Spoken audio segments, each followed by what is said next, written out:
Muito bom dia a todas e todos. Quero registrar minha enorme satisfação de aceitar e de participar desse encontro a convite do professor Carlos Bueno Júnior e especialmente conviver com os integrantes do grupo que está sendo articulado no âmbito do Instituto de Estudos Avançados de Ribeirão Preto. Sem demora, eu gostaria de iniciar então a nossa apresentação para, em seguida, nós termos a possibilidade de discutir os temas em torno desse grande tema que são os impactos sociais das universidades públicas e suas métricas. Eu estou partindo da premissa que todos estão acompanhando pela tela Sim, e a primeira atenção que nós teremos será com as palavras, os conceitos. O que é uma métrica, o que é um dado, o que é um indicador, o que é um resultado e o que é impacto. A métrica é uma medida para quantificar a realização de um objetivo ou meta.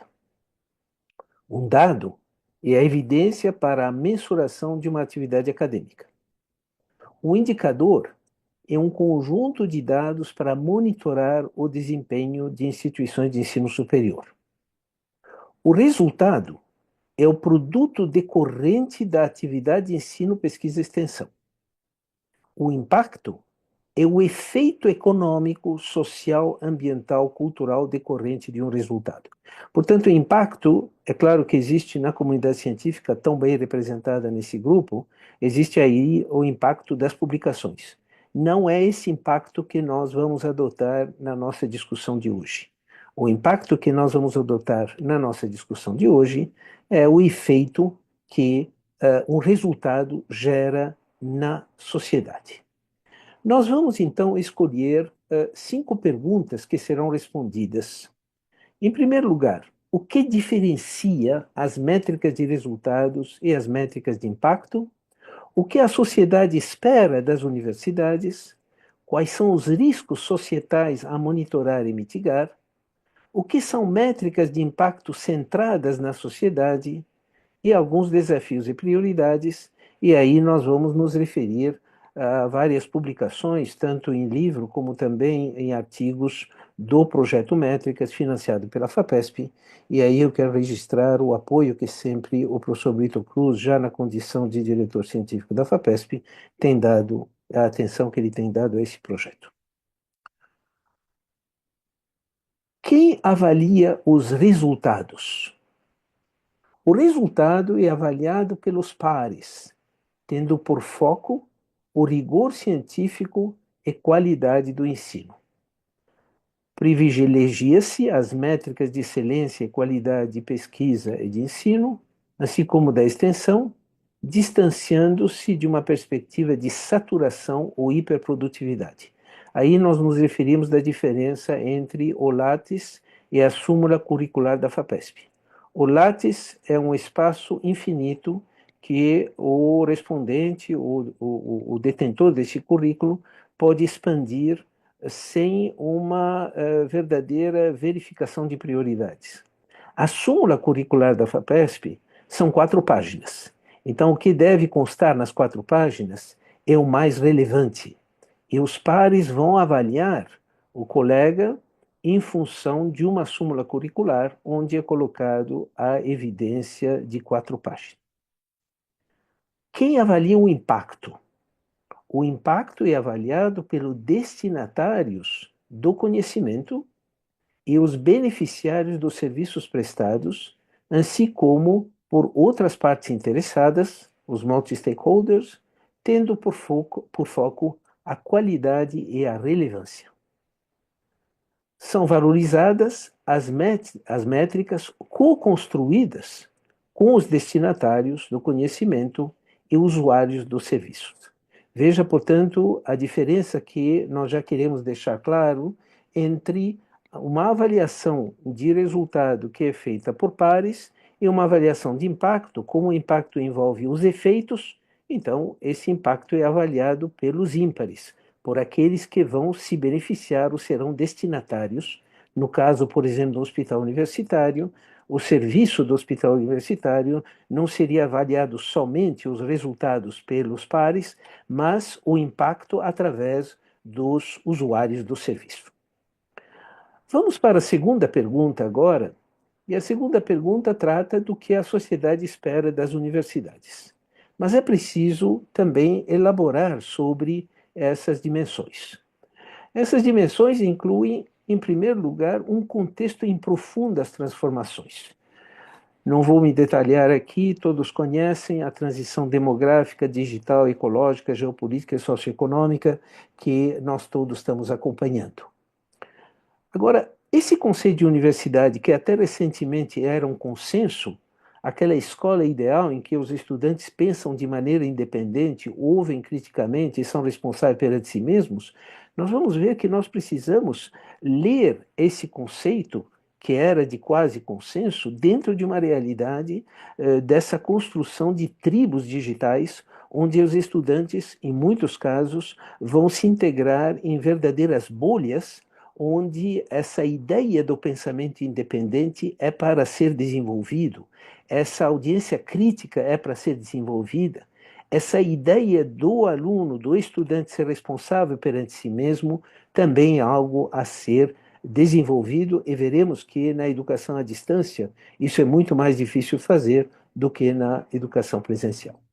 Também esses valores do Código de Ética, que até agora, até recentemente, eram consenso. Quem podia ser contra dentro das nossas comunidades, dentro da sociedade que nós integramos, o direito à pesquisa, ao pluralismo, à tolerância, à autonomia em relação aos poderes políticos, o dever de promover princípios de liberdade, justiça, dignidade humana e solidariedade.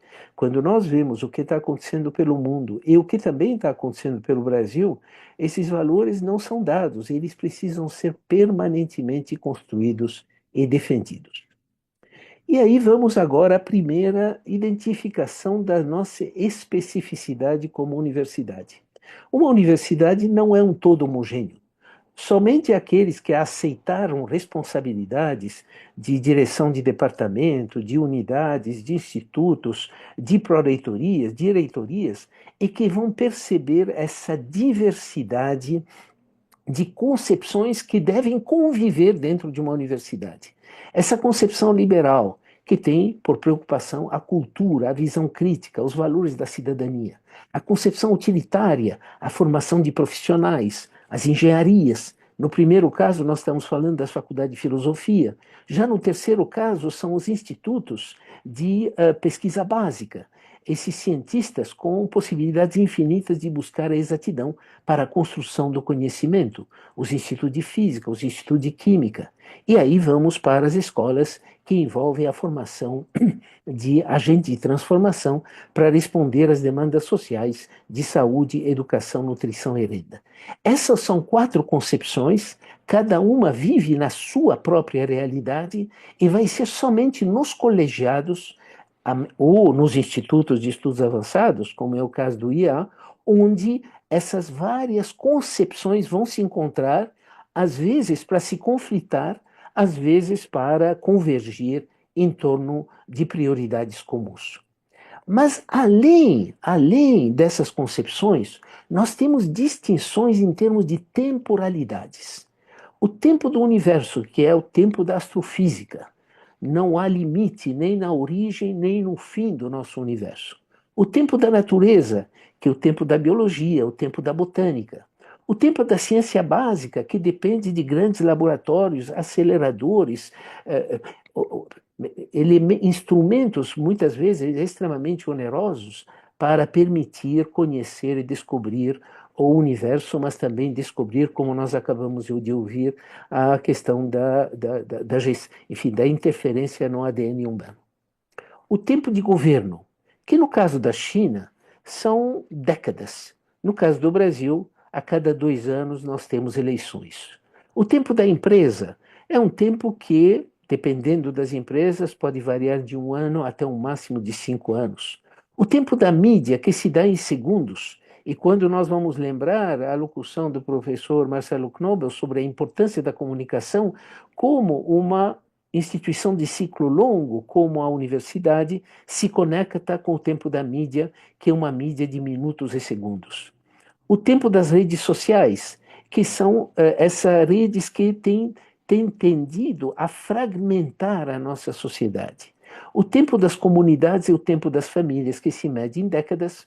O tempo dos indivíduos, que se mede no máximo em 100 anos. E o tempo dos não nascidos, que é o tempo infinito. Então vejam que as áreas de conhecimento vão se pautar por temporalidades distintas. E quando formos falar de impacto, considerando aquelas 4 concepções e essas temporalidades, nós deveremos levar em conta, naquela pergunta do que a sociedade espera das universidades, essa diversidade que nós temos de concepções e de temporalidades. Nós voltaremos à pergunta o que a sociedade espera das universidades, mas, por enquanto, nós vamos abordar os riscos societais. Quer dizer, quando nós fazemos uma pesquisa de opinião e perguntamos à sociedade, e já há várias pesquisas nessa área, inclusive com dimensões regionais no Brasil, quais são os riscos que a nossa sociedade está enfrentando e como as universidades deveriam tomar conhecimento desses riscos para poder, em seguida, se tornarem relevantes para essas apreensões da nossa sociedade.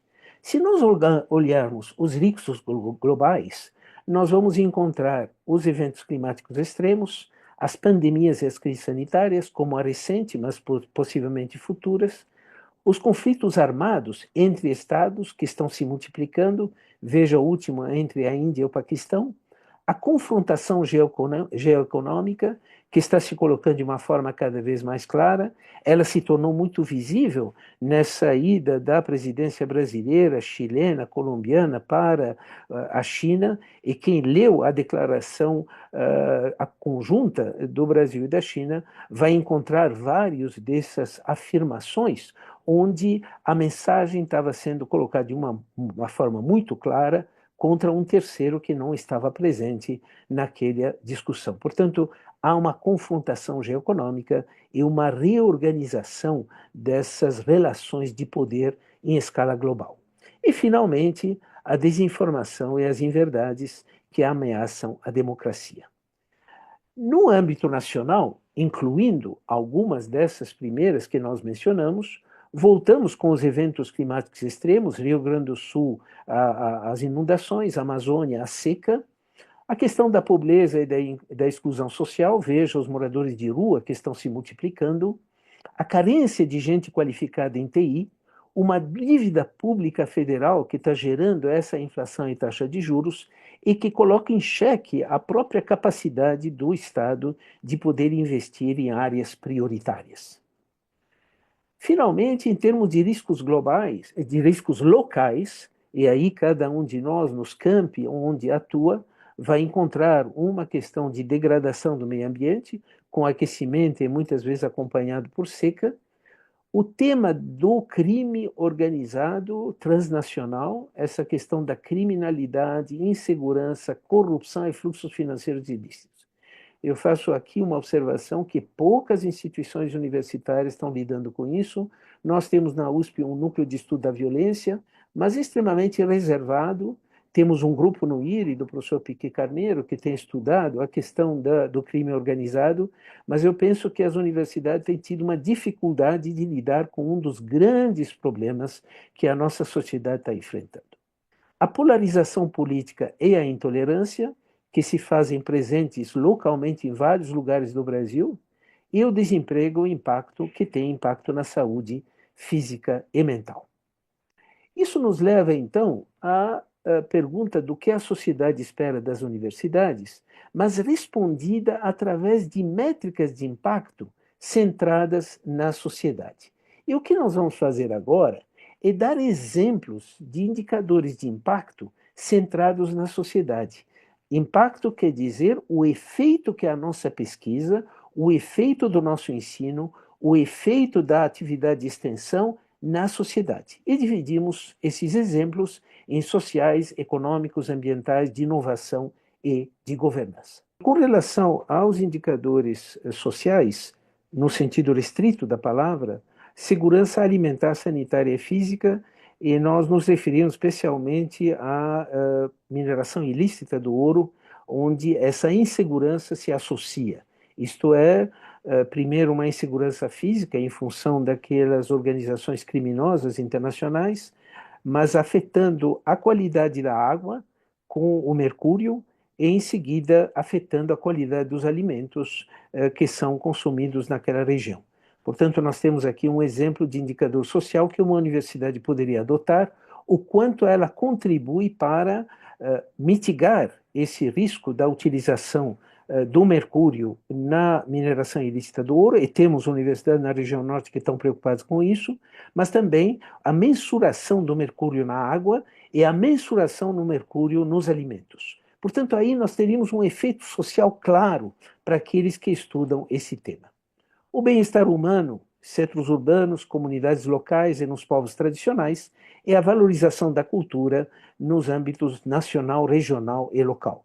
Eu acho que o nosso Museu da Língua Portuguesa é um lugar, é um acervo dessa cultura que provém de várias regiões do Brasil e mesmo de outros países, no caso da lusofonia. Portanto, indicadores de impactos sociais, alguns exemplos seriam esses que foram mencionados. Quando nós vamos para os indicadores de impactos econômicos, nós vamos falar de taxas de investimento e de poupança, a criação de empresas, que a Unicamp tem sido sempre uma referência, a geração de emprego e renda e a redução das desigualdades e a erradicação da miséria. E quando nós formos falar do monitoramento dos nossos egressos, o monitoramento dos nossos egressos, não em termos de impacto, não será somente o quanto o ingresso aprecia o que ele aprendeu na universidade e o que ele gostaria de aprender a mais, mas também o efeito desse egresso sobre os investimentos, sobre a criação de empresas, sobre a geração de emprego e renda e sobre a redução de desigualdades e erradicação da miséria. Isso fará parte da nossa discussão dentro de alguns minutos sobre impactos sociais das universidades. Quando nós formos aos indicadores de impactos ambientais, nós falaremos da conservação da natureza, da redução de emissões de gás de efeito estufa, da qualidade do ar e da água, preservação da biodiversidade e economia circular. Portanto, uma universidade ou uma área de conhecimento ou um pesquisador, uma pesquisadora que querem revelar impacto na área ambiental poderão se utilizar de alguns desses indicadores para apresentar na sua súmula curricular, dizendo que fizeram a diferença, ou então no relatório de uma determinada área de conhecimento, ou no relatório anual de uma universidade.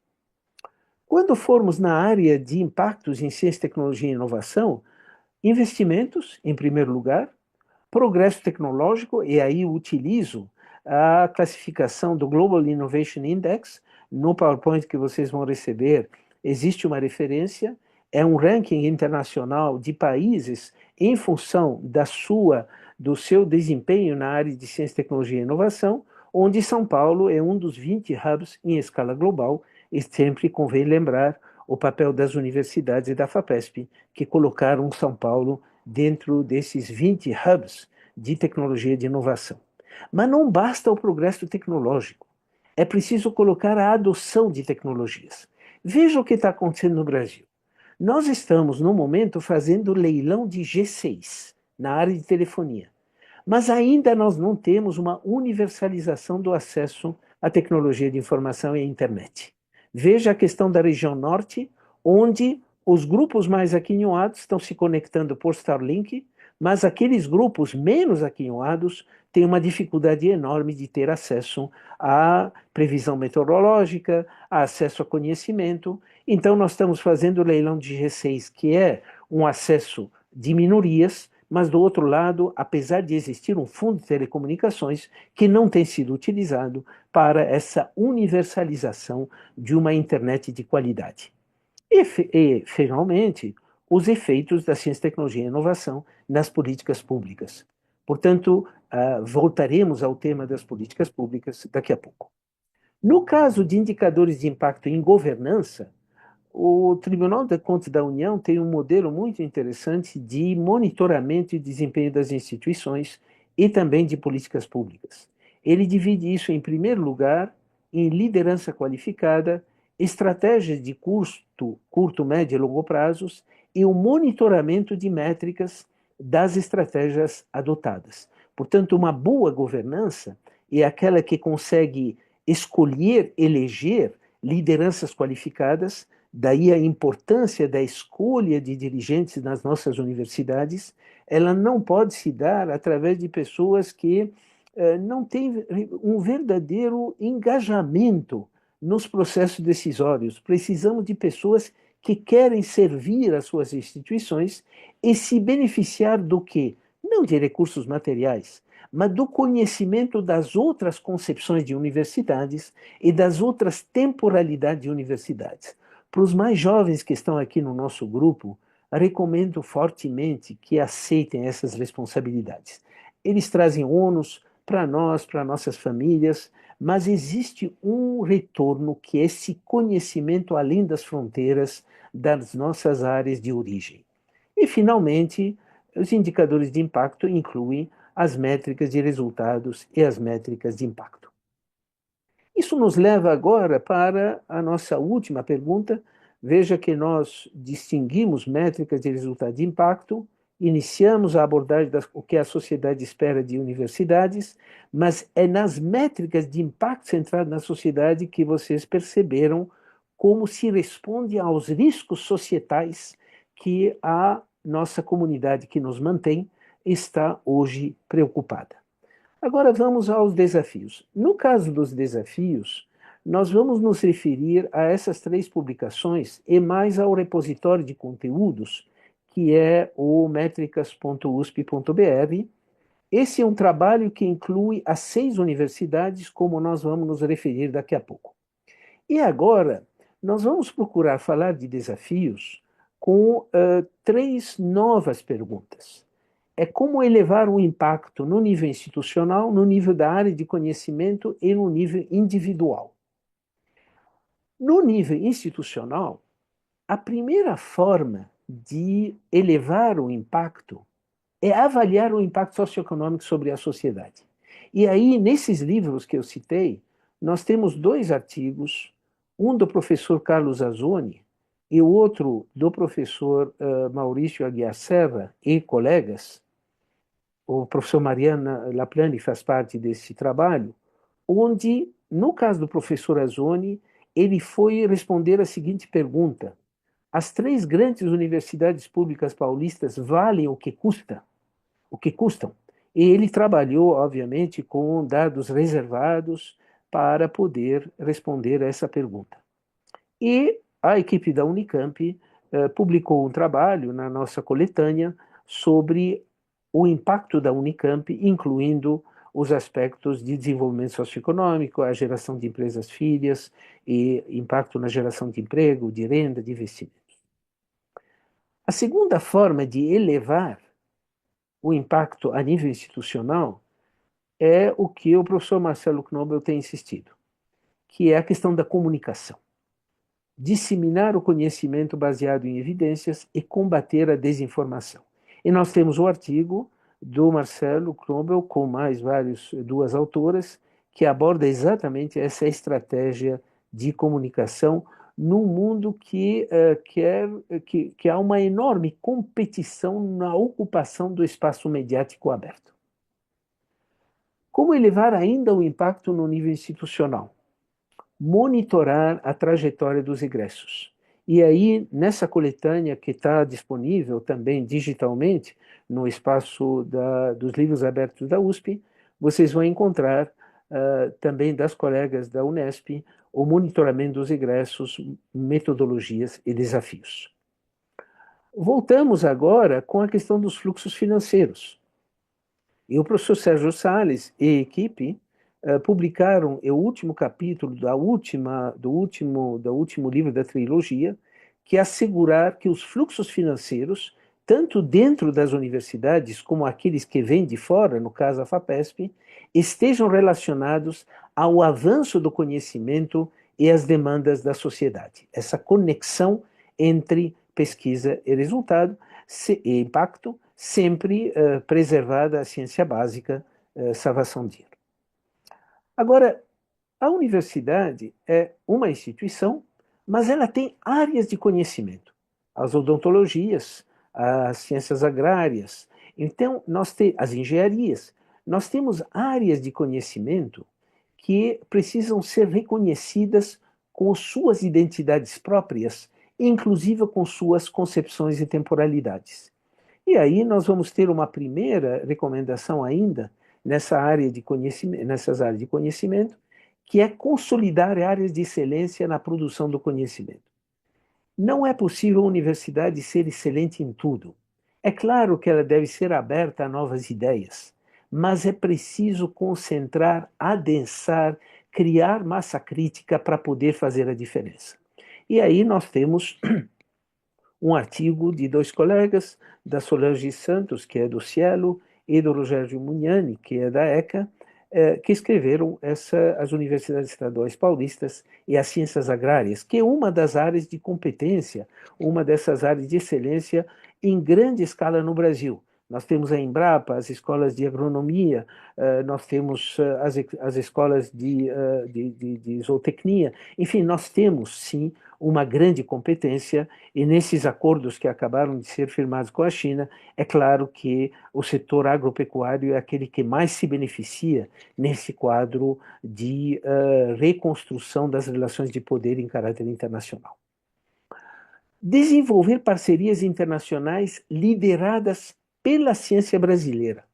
Nós fazemos parte, e muitos de nós fazem parte, de parcerias internacionais, mas não lideradas por brasileiros e brasileiras.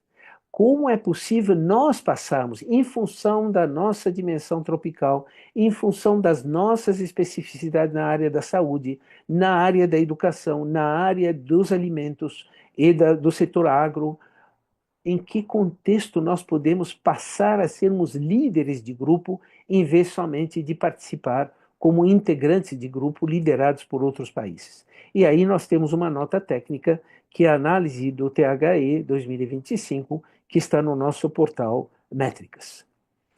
Terceira recomendação nas áreas de conhecimento é colaborar com grupos de pesquisa já reconhecidos pela sua conexão com a sociedade. Então, quando nós temos que escolher com quem nós vamos colaborar, se pudermos olhar grupos que já têm essa tradição de conexão, por exemplo, Todos pela Educação. Vamos supor que um grupo quer estudar e contribuir para a área de educação. Vamos olhar para Todos pela Educação, ver essa extraordinária ONG que tem feito a diferença. Eles sabem como fazer a conexão com a sociedade.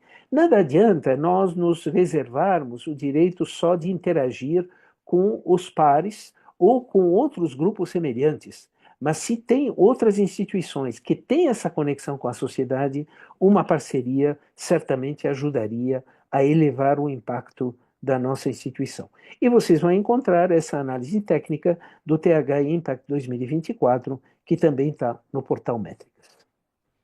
Ainda nas áreas de conhecimento, fortalecer os laços com os empregadores dos nossos egressos. O KS Latinoamérica 2024 e a nota técnica que nós temos no portal Métricas aborda essa questão. Nós precisamos dar ouvidos aos empregadores dos nossos egressos, porque eles serão consultados pelos rankings internacionais, com toda a reserva que temos em relação a rankings internacionais, mas eles têm uma presença nas mídias, inclusive nas mídias brasileiras. Portanto, termos esse elemento, esse módulo, que é a audiência dos nossos empregadores, nos parece uma forma de elevar o impacto das áreas de conhecimento. Algumas escolas de agronomia, como a Exalc, já fazem isso há muito tempo, são escolas centenárias que têm tido essa conexão e, evidentemente, as escolas de odontologia também têm um reconhecimento nessas áreas e, portanto, vale a pena ver nessas áreas de excelência essa oportunidade. Finalmente, conectar áreas de conhecimento com suas comunidades locais. As nossas 3 universidades estaduais, a Unicamp, a Unesp e a USP, são descentralizadas. E quando pensamos em conexão com a comunidade, não é uma sociedade abstrata. Nós estamos falando do entorno dos nossos campi. Quem está em nossa volta, as escolas públicas que estão em nossa volta, os hospitais, os centros de saúde, as iniciativas de inserção social, qual é a relação que teremos com as comunidades locais e como podemos pautar essa relação com as comunidades locais através de métricas de resultados e impactos, e aí vocês vão encontrar um excelente artigo do Luiz Nunes de Oliveira sobre o diálogo entre áreas de conhecimento e sociedade, diversidade e uma rota para a convergência. Agora vamos para o último nível, que é o âmbito individual. E a pergunta é como elevar o impacto das universidades, não mais no nível institucional, nem no nível por área de conhecimento, mas no nível individual.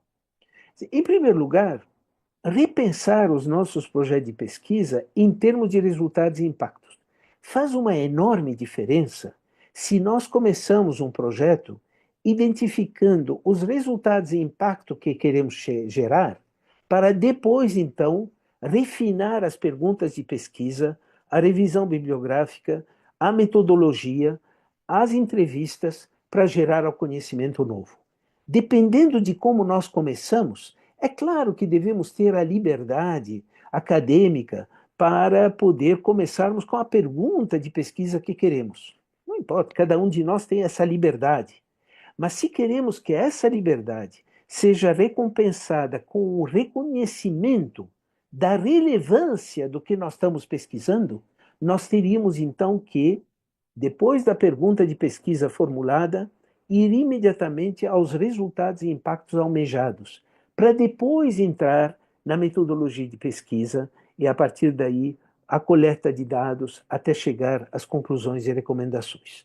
E nós temos aqui todo um trabalho, um PDF, que foi gerado entre o Projeto Métricas e Dora, que vai nessa direção de projeto de pesquisa que leva em conta a avaliação responsável, que inclui resultados e impactos.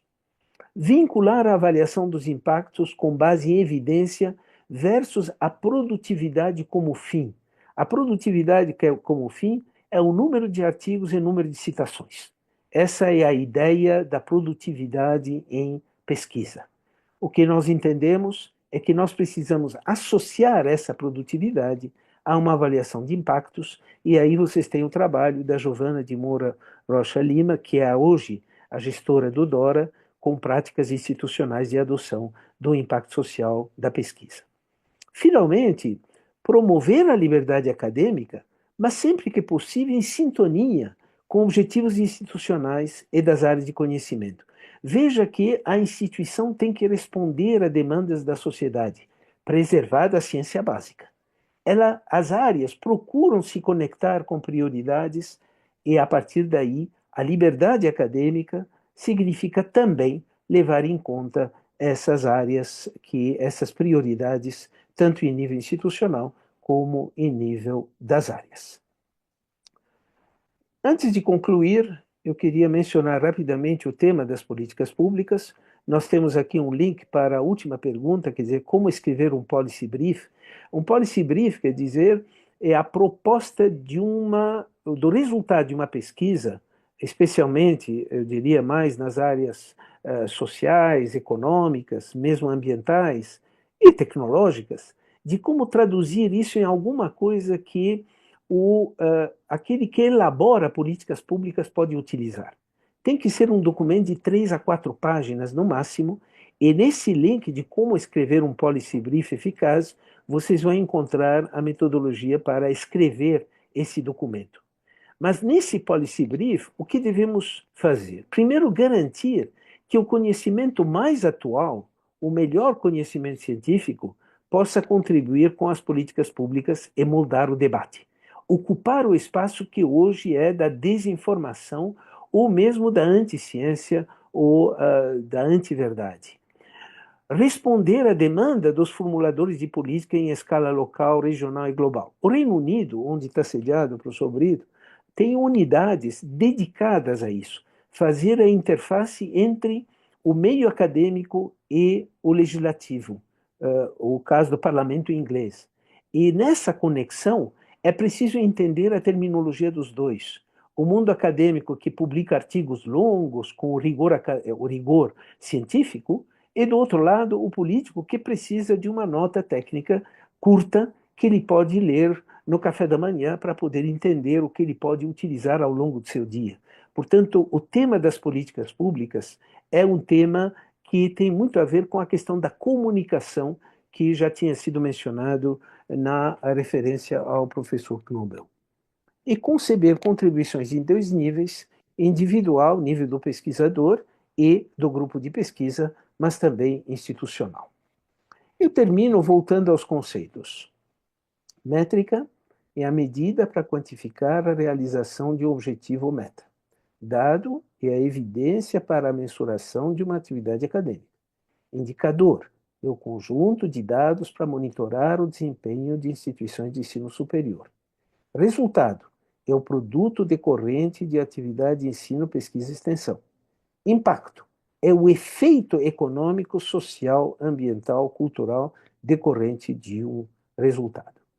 O que fizemos então? Nós, em primeiro lugar, procuramos distinguir a diferença entre métrica de resultado e impacto, procuramos abordar o tema das expectativas da sociedade, mas numa universidade que também está em transformação, numa sociedade que também está em transformação. Isso engaja riscos, riscos societais, que são as apreensões de uma sociedade, portanto, riscos a monitorar e a mitigar. E aí apresentamos exemplos do que são métricas de impacto centrado na sociedade e terminamos com desafios e prioridades em três níveis: no nível institucional, no nível por área e no nível individual. Eu quero aqui terminar com a frase, a reflexão da Hannah Arendt, quando disse o seguinte: a educação é a atividade pela qual os habitantes antigos do mundo recebem os novos, convidando-os a serem habitantes e atores deste espaço compartilhado. O desafio no momento atual é que esse espaço compartilhado está se mudando, se transformando rapidamente.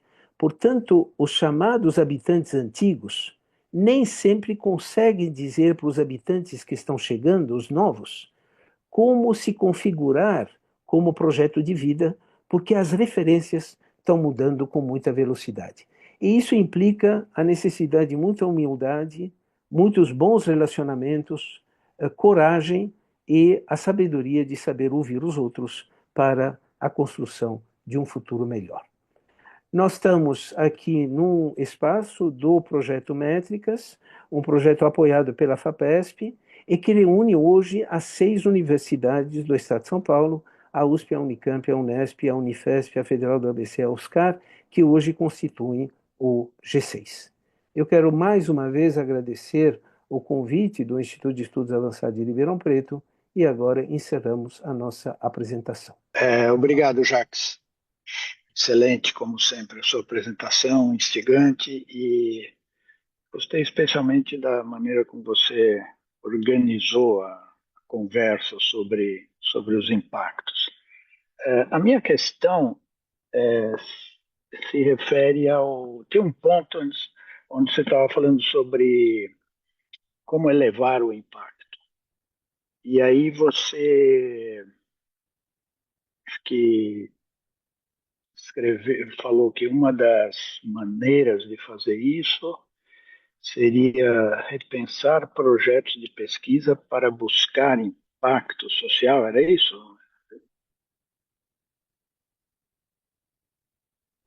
Sim, a ideia é que quando nós concebemos o projeto de pesquisa, nós formularmos, junto com a pergunta-chave, a metodologia, quem nós vamos consultar, mas já na fase de concepção, identificar não só os resultados, mas especialmente os impactos, quer dizer, os efeitos que terá essa pesquisa na sociedade. Claro que nós estamos falando aqui de pesquisa aplicada. Então, a minha observação era justamente sobre isso. Quer dizer, eu acho muito boa essa ideia e essa sugestão. Eu só me preocupo um pouco com a forma de de apresentá-la para não, para evitar criar a ideia de que sempre, em todo e qualquer projeto de pesquisa, deve haver Ah, essa dimensão do impacto social, né? Quer dizer, você entende a minha não, você preocupação? tem. Quer dizer, Ah, você tem. é a ideia de que, por exemplo, se financiadores de pesquisa sinalizarem isso, pode haver um movimento da comunidade de pesquisa em direção a uma espécie de um curto prazismo ali de, sabe, fazer coisas que dá um benefício na semana que vem. E às vezes o benefício demora, né? A gente está vendo agora, por exemplo, esse exemplo do caso do tratamento CAR-T no Brasil, que está se fazendo a tentativa de que o SUS inclua o CAR-T na carteira lá. CAR-T na carteira é esquisito, mas na carteira de apoio, de cobertura do SUS. Essa é a história do CAR-T no, em termos de pesquisa em São Paulo, começou há mais de 20 anos no Centro de Terapia Celular que o professor Zago criou lá em um dos primeiros, da primeira geração de CEPIDs da FAPESP. Isso foi 99 ou 2000. Então, lá, ele não falou de CAR-T, mas ele falou terapia celular que pode trazer benefícios, etc. Então, quer dizer, é um exemplo só, mas Sim, sim, a minha preocupação é essa, é como acertar as palavras para não sim. definir muito duramente que só a pesquisa que traz benefício daqui a 3 semanas é que interessa. De pleno acordo, e duas respostas à tua mais do que justa observação que devidamente anotado. Primeiro, em vários momentos durante esse convívio mencionei excetuada a ciência básica. Isso primeiro foi mencionado. Segundo, o tema para o qual fomos convidados se chama Impactos Sociais das Universidades e Suas Métricas. Portanto, Uhum. nós estamos lidando com a questão do impacto social. Nós não estamos. Claro que você, e você tem razão, dizer: olha, esse projeto do Carter é um impacto social, mas que veio 20 anos depois. Então, isso tem que ser levado em conta.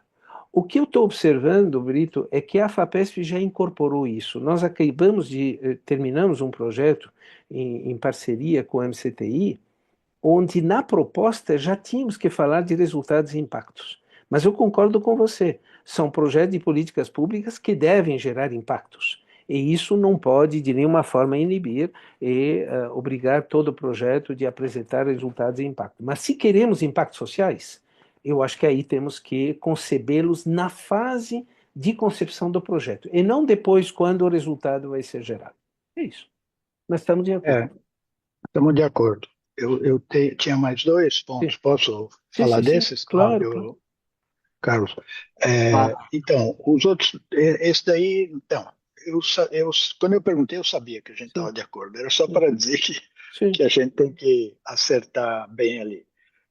O segundo ponto é que também é bom a gente, nessa discussão sobre os impactos, isso eu vejo muito aqui no Reino Unido, eles usarem esse pensamento, que é assim, a gente está falando do impacto da universidade. O impacto da universidade requer coisas que podem não, quer dizer, não é sinônimo de impacto de todos os projetos que tem na universidade. Quer dizer, a universidade tem uma carteira de projetos, tem uns que podem ter forte impacto no avanço do conhecimento e pouco impacto social sabido ou previsto. E pode ter outros que têm forte impacto social e menos impacto no avanço do conhecimento, e uma terceira categoria que pode ter o impacto na economia e nem tanto no avanço do conhecimento. Então, é por isso que eu gosto sempre de falar de três dimensões de impacto: impacto no avanço do conhecimento, impacto social e impacto econômico. E a universidade precisa conseguir criar uma carteira que atenda essas três coisas, né? Esses três objetivos que são importantes para a sociedade. Então, eu acho que também isso valeria a pena a gente ter em mente. E o meu Uhum. terceiro ponto é que eu achei ótimo essa sua outra consideração dos impactos sobre os pesquisadores brasileiros ou os pesquisadores em São Paulo se empenharem para criarem colaborações internacionais onde eles estejam numa posição de maior protagonismo, porque dá para ter isso. Quer dizer, nossa, eu vi ali da FAPESP, nos meus 15 anos de diretor científico, como é que é possível, mas tem uma espécie de um, sei lá, de um complexo de inferioridade que freia a ambição da comunidade, de muitas pessoas na comunidade científica paulista e brasileira. Então, eles ficam sempre afetados por, mas aqui é instável, aqui é difícil, não sei o quê. Só que em todo lugar do mundo é difícil, em todo lugar é instável, em todo lugar é difícil obter a aprovação do grant. A NSF, quando funcionava antes, aprovava 17% dos auxílios que recebia a FAPESP, e quando eu estava lá, a gente aprovava 35%. Quer dizer, é outra coisa diferente. Então, tem pesquisa com qualidade em São Paulo que pode perfeitamente atuar e organizar colaborações internacionais onde o pesquisador em São Paulo lidere. Eu acho que quanto mais a gente fala isso, mais a gente vai ajudando a comunidade a ser mais ousada. Obrigado, Brito. O que eu anoto no seu segundo comentário no relatório de impacto das universidades que nós temos defendido, que anualmente, não é o anuário estatístico, deve ser um relatório de 15 páginas, 10 a 15 páginas, onde a universidade diz como ela ajudou a mudar o mundo para melhor. E nesse, eu acho que essa sua dimensão do avanço do conhecimento, que não é impacto social, deveria estar presente. Quer dizer, quais foram os breakthroughs daquele ano em que houve um reconhecimento de um avanço do conhecimento? Com relação ao social e econômico, eu agregaria o ambiental, claro, e também a questão da governança, porque nós precisamos revelar a preocupação que temos para a sociedade na boa governança. Algumas universidades, como você sabe, hoje publicam mensalmente a forma de usar os seus recursos. Eu acho que essa é uma forma de dizer para todos: olha, aprendemos do passado, que tem coisas complicadas que aconteceram, e daqui para Uhum. frente nós estamos tomando cuidado. É isso. Ah, Tá certo. legal, obrigado, Muito João. obrigado. Mas Obrigado. só deixa eu debater um pontinho com você. Sim, É, eu não jogaria tão depressa para fora da cesta do impacto social sim. o bom avanço do conhecimento. Ah, Porque não. uma sociedade que é mais capaz de criar bom Sim, conhecimento é uma sociedade que é muito mais dona do seu destino. sim, Me faz lembrar aquilo que uma vez um diretor do Fermilab foi depor no Congresso americano, sim, muitos anos faz, e os senadores perguntaram para ele: mas todo esse assunto de acelerar a partícula, de quebrar a partícula, medir partículas subatômicas, é, o que que isso aí faz de como é que isso contribui para a defesa nacional? E a resposta dele foi: não, eu não sei bem como é que contribui para a defesa, mas eu acho que a gente descobrir sempre essas coisas, continuamente essas coisas e com mais detalhe, torna o país worth defending. sim, sim. Quer Bom, dizer, você que é físico, e nós temos o Tito, que é do campo de São Carlos, a questão da física da luz, quem imaginava que a física da luz teria criado tantas por exemplo, repercussões em todas as áreas da tecnologia aplicada hoje, né? Então, legal. obrigado. Enquanto os colegas não levantam a mão, eu queria fazer um comentário e ver a posição do professor. Levar um pouco a discussão para como, em termos da gestão das universidades públicas, a gente encaminhar o que o professor muito bem apresentou hoje. E aí eu fico pensando que nas diferentes instâncias de gestão, esses gestores assim têm uma sobrecarga de trabalho muito grande, de atividades. Então, assim, eu fico pensando, será que não teria que ter um espaço próprio para a USP e para cada uma das universidades públicas, de repente, por exemplo, a começar como um escritório USP Sociedade, por exemplo, e daí esse espaço poderia divulgar exemplos dessas atividades de impacto. Acho que assim que a gente tem exemplos, mas o que falta é aumentar a frequência e a profundidade dessas ações, que esse escritório poderia criar políticas de indução, editais. Um ponto que o professor Brito comentou também na apresentação dele seria a importância de ter servidores técnico-administrativos treinados para ajudar os docentes desde a criação do projeto. Então, assim, pensando mais nesses projetos de impacto, de interação com a sociedade. E, por fim, esse escritório poderia ajudar também a aumentar essa possibilidade disso ser um caminho de carreira, como vocês colocaram, lógico, não são todos os projetos, todos os docentes, mas assim, o docente teria a chance de se aproximar mais desses projetos de impacto, e isso seria considerado na progressão da carreira dele, seja horizontal e vertical. Então, assim, a questão é um pouco como, em termos de gestão da universidade, dar mais ênfase a isso que a gente tem discutido aqui. Será que um escritório sobre esse assunto, para se debruçar mais especificamente, seria um caminho? Muito obrigado, Bueno. Nós vamos abordar a questão. Eu sugeriria primeiro passar a palavra à Fabiana, depois convidar o professor Tito para nos dizer, ele que mencionou a responsabilidade que ele tem no Centro de Inovação de São Carlos, para abordar exatamente essa questão, quer dizer, como os projetos de inovação podem se conectar melhor com a sociedade. São Carlos tem uma longa tradição nessa conexão com a sociedade. O Instituto de Física de lá sempre teve essa preocupação, mas as engenharias também. Então, se você concordar, passariam primeiro a palavra à professora Fabiana, depois ao professor Tito, e depois eu volto a esse tema. Fabiana? Olá.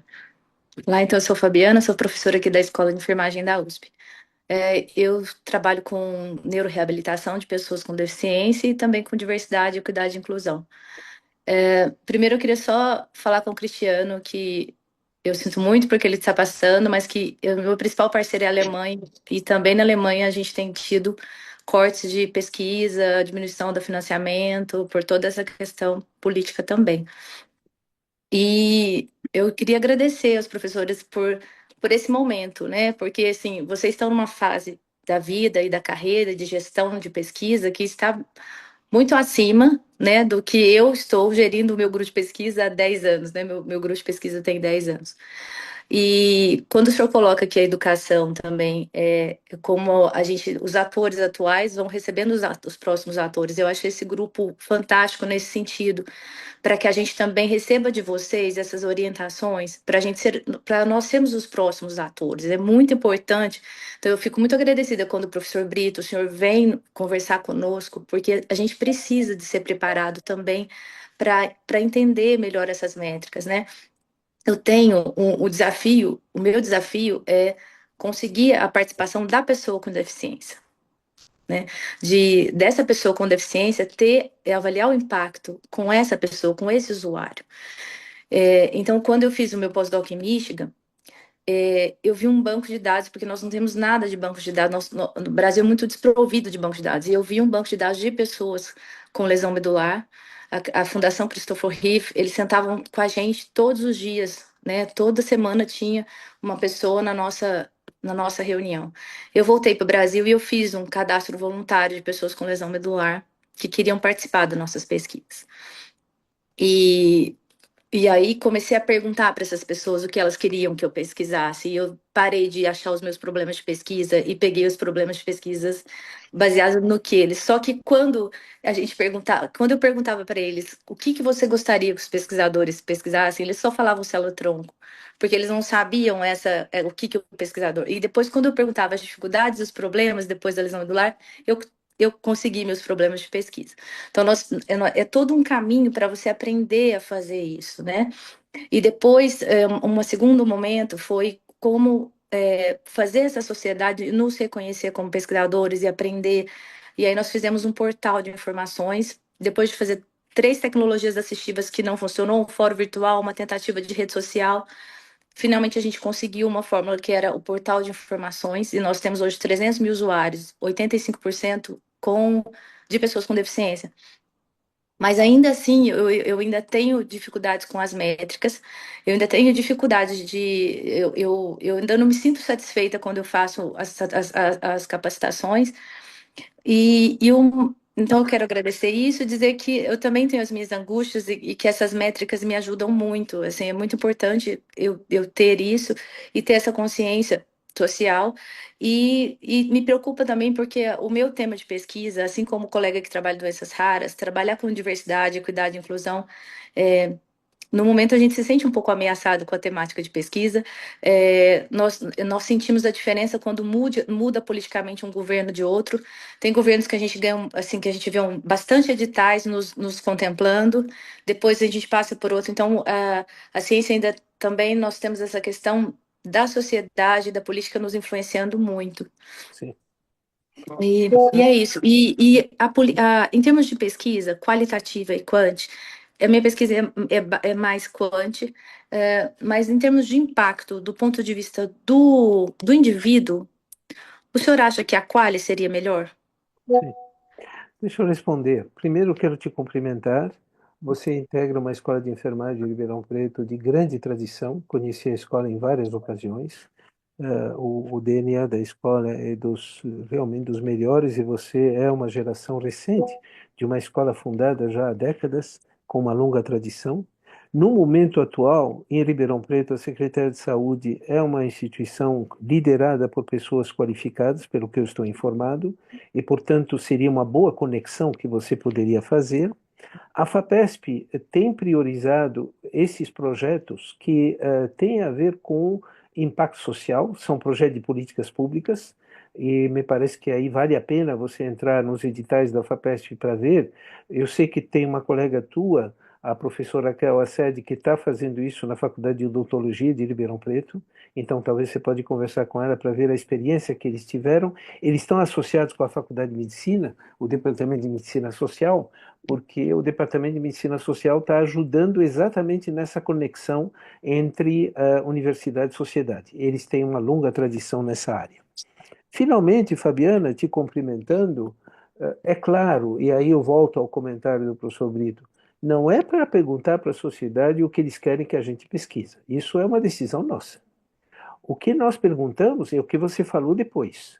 Quer dizer, quais são suas dores? Quais são seus riscos? Quais são suas dificuldades? E aí isso pode gerar uma pesquisa de 1 ano e meio ou de 15 anos, dependendo da dificuldade enfrentada por essas pessoas especiais. Então, a questão é identificar uma expectativa e, a partir dela, definir um programa de pesquisa. Com relação ao qual e quant, são indissociáveis, professora Fabiana. Não dá para dissociar o qual do quant. Nós precisamos integrar os dois, e eu te recomendo a Declaração DORA, a Declaração de São Francisco, onde essas questões exatamente têm que conviver. Eu não sei se eu respondi a tua pergunta, mas essa é eu te agradeço a tua colocação. Obrigada, professor. Muito obrigada. Obrigado. Professor Tito, talvez o senhor quer falar um pouco na Sim, questão sim, da inovação?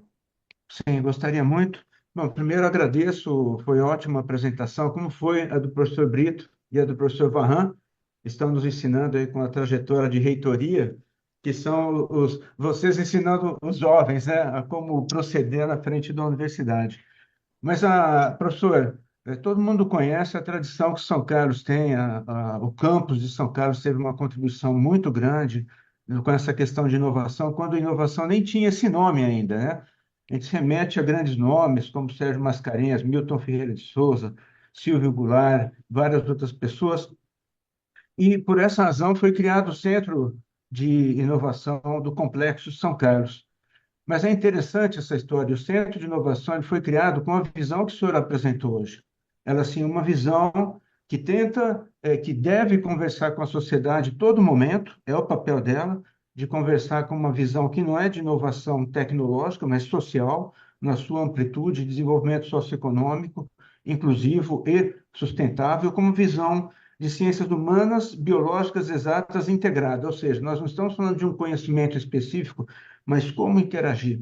E para isso, professor, a gente tem feito um movimento muito grande para conversar com todos os setores da sociedade, não somente em São Carlos, mas também em outros setores, falando com prefeituras, secretarias, conversando com a Câmara de Vereadores, fazendo audiências públicas, identificando as dores da cidade, mas não somente associado à questão de bairros, mas também conversando com Ciesp, Fiesp, Sistema S, e mais do que importante de tudo isso, esperando ter uma visão de sociedade plena.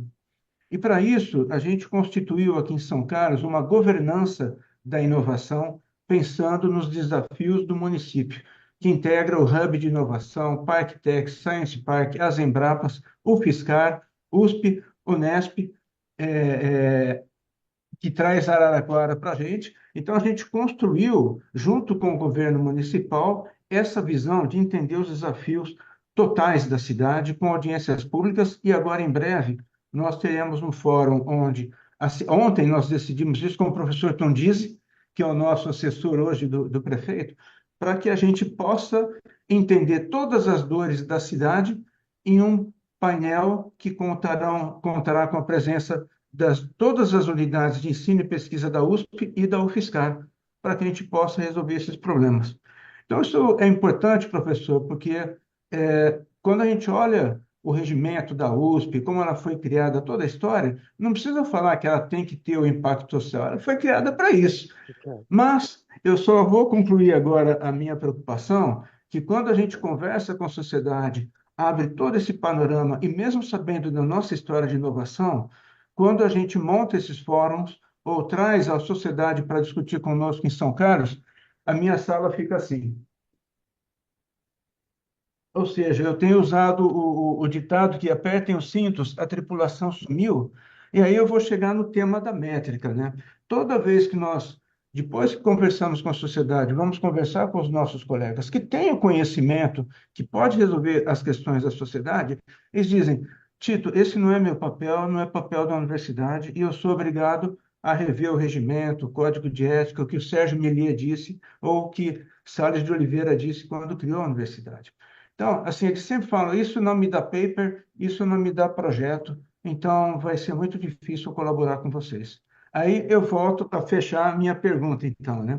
Como a gente vai fazer para, nessa questão de métrica, como a gente propõe uma avaliação onde o professor faz tudo o que ele faz hoje, mas segue o princípio que foi utilizado para criar a universidade, que ele tenha uma contribuição de impacto social, e todos esses impactos que o senhor mostrou, mas que não precisa estar ligado exatamente ao conhecimento específico da pessoa. Ela tem que ter um papel também de uma pessoa que faz parte da academia, mas que pensa a sociedade com solidariedade, e não com o seu paper que foi publicado ontem. Obrigado pela oportunidade de falar, professor.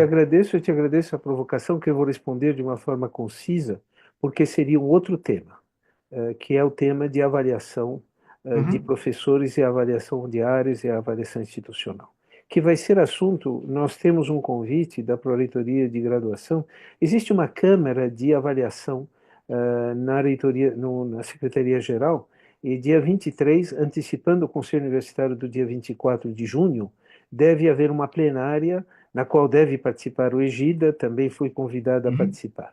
E aí, meu caro Tito, eu vou te mandar o documento que resultou da nossa parceria Métricas Dora. Se isso não começa na seleção do professor, vai ser difícil mudar depois. Quer dizer, o que nós temos? E temos uma retórica, que é essa que nós discutimos, que aqueles que estão alinhados concordam, mas quando é feito o edital de contratação de professores, a preocupação da judicialização nos leva a ficar no conservadorismo do passado.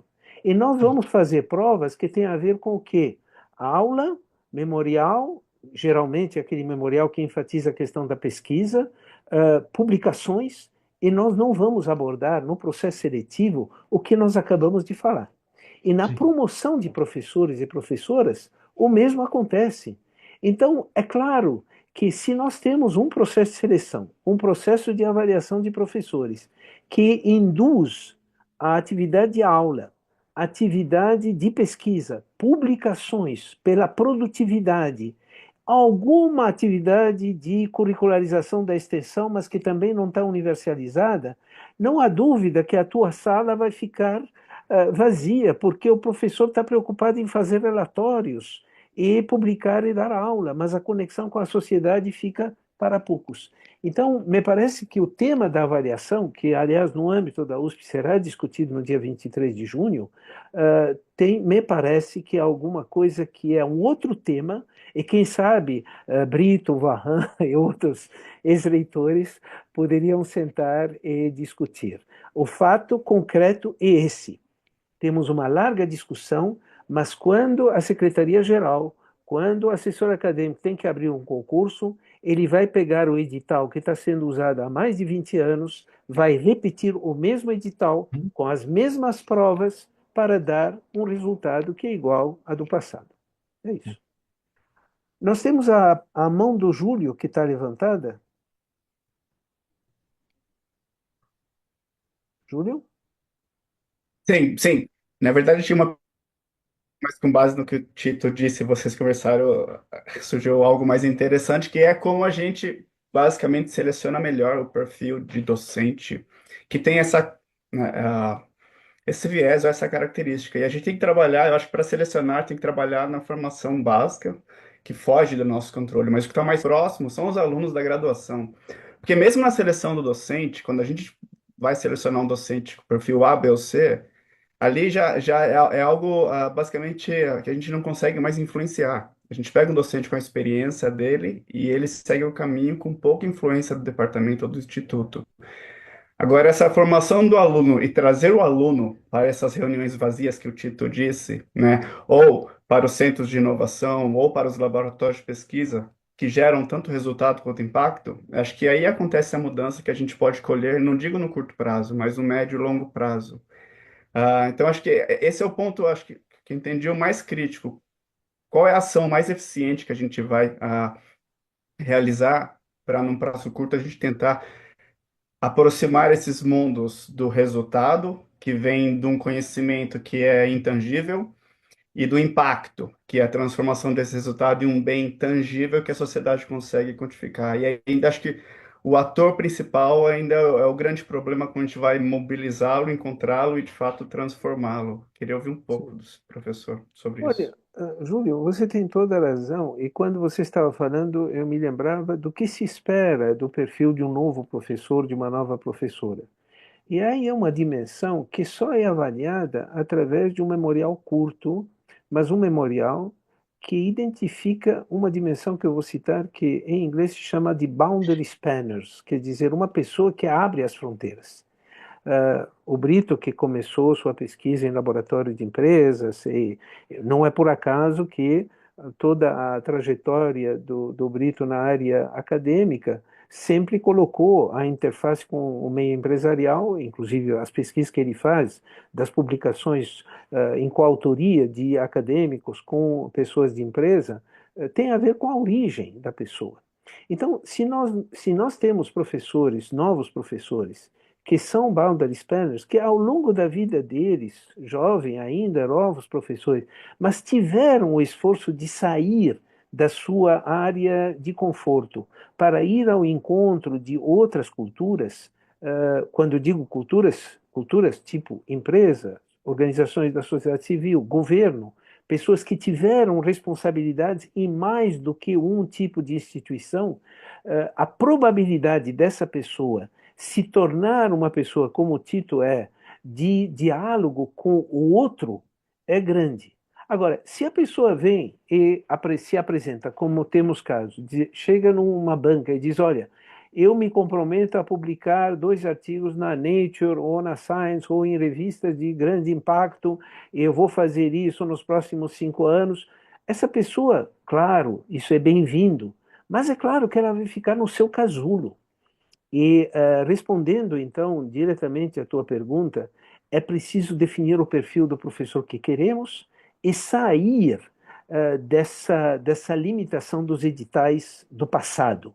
Como podemos renovar os editais de seleção de professores para que possamos incorporar essas dimensões. Isso responde à tua pergunta, Júlio?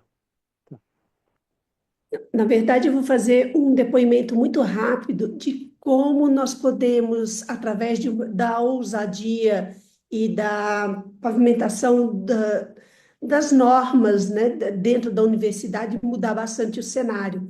O professor Jacques, há mais de 20 anos, deve se recordar, quando ele foi muito ousado em fazer um projeto conjunto com a Prefeitura de Ribeirão Preto, com o SEBRAE, Secretaria de Desenvolvimento, criou uma fundação, né, que é a FIPASE, que hoje é gestora da incubadora de empresas e do Parque Tecnológico, e nós já temos centenas, muitas, mais de 800 empresas passaram por essa incubadora. Hoje nós temos um parque tecnológico dentro de um espaço público que foi justamente resultado da ousadia de você criar normas que disciplinassem como que uma atividade de caráter empresarial e voltada para a promoção do desenvolvimento tecnológico poderia ser feita dentro da Universidade de São Paulo.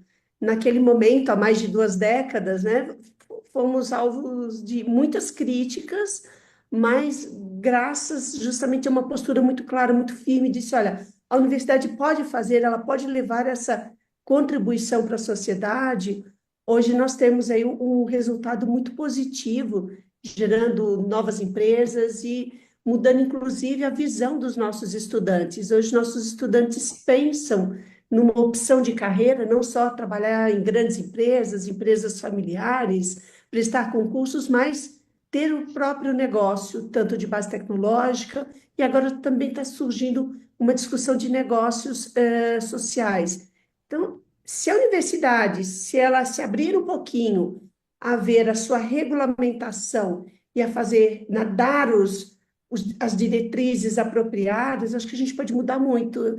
Basta um pouquinho de ousadia e sentar junto com a Procuradoria Jurídica para conseguir acertar, né, esses parâmetros. Então, eu queria, aqui diante dos colegas, fazer um agradecimento muito especial para o senhor Jacques, que foi ousado há 20 anos atrás, continua sendo, mas mudou a cara do campus de Ribeirão Preto, graças a essa iniciativa. Muito obrigado, professora Gessiane. O campus de Ribeirão Preto é um campus de empreendedorismo. Quer dizer, quando nós lembramos a figura do Zeferino Vaz, fundador da Faculdade de Medicina de Ribeirão, é claro que nós temos um exemplo de empreendedorismo, de coragem, de inovação, porque a Faculdade de Medicina de Ribeirão era, na época, uma grande inovação em comparação a outras faculdades de medicina. E depois ele sai e cria a Unicamp. Então, olhando para as várias faculdades que hoje, porque nós temos um campus em Ribeirão integrado por tantas áreas de conhecimento, é um berço. O interior de São Paulo é um lugar favorável, que nós chamamos de enabling environment, e vale a pena ver esse Global Innovation Index para ver, porque ele é feito para o Brasil e para o estado de São Paulo. E aí a professora Gessiane, que lida com o tema da gestão da inovação, gestão da tecnologia há muitas décadas, desde a participação que a Gessiane teve no Pacto, talvez pegar o Global Innovation Index e ver se é possível fazer a mensuração de Ribeirão Preto. Quer dizer, quais são os indicadores onde Ribeirão, em termos de progresso tecnológico, mas também de uso de tecnologia?